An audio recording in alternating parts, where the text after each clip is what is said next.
Hello ಹಾಲ್ ಇವತ್ತಿನ ದಿನದಲ್ಲಿ ಈಸಿಯಾಗಿ ಬೆಂಡೆಕಾಯಿನ ಉಪಯೋಗಿಸಿ ಯಾವ ರೀತಿಯಾಗಿ ಕರಿ ಮಾಡೋದು ಅಂತ ನಾನು ಈ ವಿಡಿಯೋಲಿ ತೋರಿಸ್ತಾ ಇದ್ದೀನಿ. ಮೊದಲಿಗೆ ಒಂದು ಬಾಣಲೆಗೆ 2ರಿಂದ 3 ಸ್ಪೂನಷ್ಟು ಆಯಿಲ್ನ ಆ್ಯಡ್ ಮಾಡಿ ಅದಕ್ಕೆ ಕಟ್ ಮಾಡಿ ಇಟ್ಕೊಂಡಂಥ ಬೆಂಡೆಕಾಯಿ ಕೂಡ ಆ್ಯಡ್ ಮಾಡಿ ಚೆನ್ನಾಗಿ ಮೀಡಿಯಮ್ ಫ್ಲೇಮಲ್ಲಿ ಫ್ರೈ ಮಾಡ್ಕೊಬೇಕು. ಬೆಂಡೆಕಾಯಿಯನ್ನು ಚೆನ್ನಾಗಿ ವಾಶ್ ಮಾಡಿ ಅದನ್ನು ತ್ಯಾವ ಹೋಗೋ ರೀತಿಯಲ್ಲಿ ಒಂದು ಒಣಗಿದ ಬಟ್ಟೆಯಲ್ಲಿ ಒರೆಸ್ಕೊಂಡ್ರೆ ಅದು ತುಂಬ ಲೋಳೆ ಇಟ್ಕೊಳ್ಳಲ್ಲ, ಚೆನ್ನಾಗಿ ಫ್ರೈ ಆಗುತ್ತೆ. ಈಗ ನಾನಿಲ್ಲಿ ಫ್ರೈ ಮಾಡ್ಕೊಂಡಂಥ ಬೆಂಡೆಕಾಯಿನ ಸಪ್ರೇಟಾಗಿ ಎತ್ತಿಟ್ಟು ಅದೇ ಬಾಣಲೆಗೆ ಸ್ವಲ್ಪ ಸಾಸಿವೆನ ಕೂಡ ನಾನಿಲ್ಲಿ ಆ್ಯಡ್ ಮಾಡಿಕೊಂಡು ಅದಕ್ಕೆ ಕಟ್ ಮಾಡ್ಕೊಂಡಂಥ ಒಂದು ಆನಿಯನು, ಒಂದು 7ರಿಂದ 8 ಬೆಳ್ಳುಳ್ಳಿ ಹೆಸರನ್ನು ಕೂಡ ಜಜ್ಜಿ ಅದನ್ನು ಆ್ಯಡ್ ಮಾಡ್ಕೊಂಡಿದ್ದೀನಿ.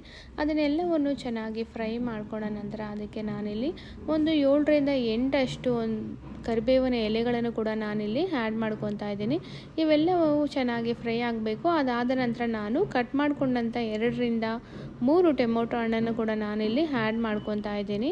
ಇದನ್ನು ಕೂಡ ಫ್ರೈ ಆದ ನಂತರ ನಾವಿಲ್ಲಿ ಟೇಸ್ಟ್ಗೆ ಸಾಲ್ಟನ್ನು ನಾನಿಲ್ಲಿ ಆ್ಯಡ್ ಮಾಡ್ತಾ ಇದ್ದೀನಿ. ಅದಾದ ನಂತರ ಇದನ್ನು ಫ್ರೈ ಮಾಡಿಕೊಂಡು ಇದಕ್ಕೆ ಸ್ವಲ್ಪ ಕಲರ್ಗೋಸ್ಕರ ನಾನಿಲ್ಲಿ ಟರ್ಮರಿಕನ್ನು ಕೂಡ ನಾನು ಆ್ಯಡ್ ಮಾಡ್ತಾ ಇದ್ದೀನಿ.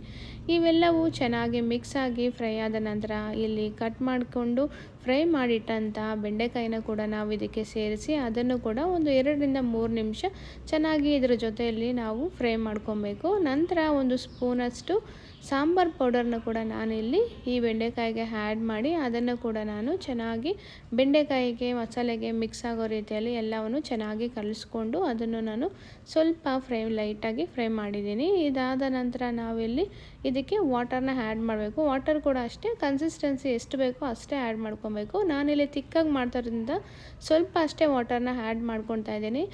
ಇದನ್ನು ನಾವು 3ರಿಂದ 4 ನಿಮಿಷ ಬಾಯ್ಲ್ ಆಗೋಕ್ಕೆ ಬಿಟ್ಟರೆ ತುಂಬ ರುಚಿಯಾದಂಥ ಟೇಸ್ಟಿಯಾದಂಥ ಬೆಂಡೆಕಾಯಿ ಕರಿ ರೆಡಿ ಆಗುತ್ತೆ. ಇದನ್ನು ನಾವು ಚಪಾತಿಯೊಂದಿಗೆ ತಿನ್ಬೋದು, ತುಂಬ ಚೆನ್ನಾಗಿರುತ್ತೆ. ಈ ವಿಡಿಯೋ ಇಷ್ಟ ಆಗಿದರೆ ಪ್ಲೀಸ್ ಲೈಕ್ ಮಾಡಿ, ಶೇರ್ ಮಾಡಿ, ಅದೇ ರೀತಿ ಕಾಮೆಂಟ್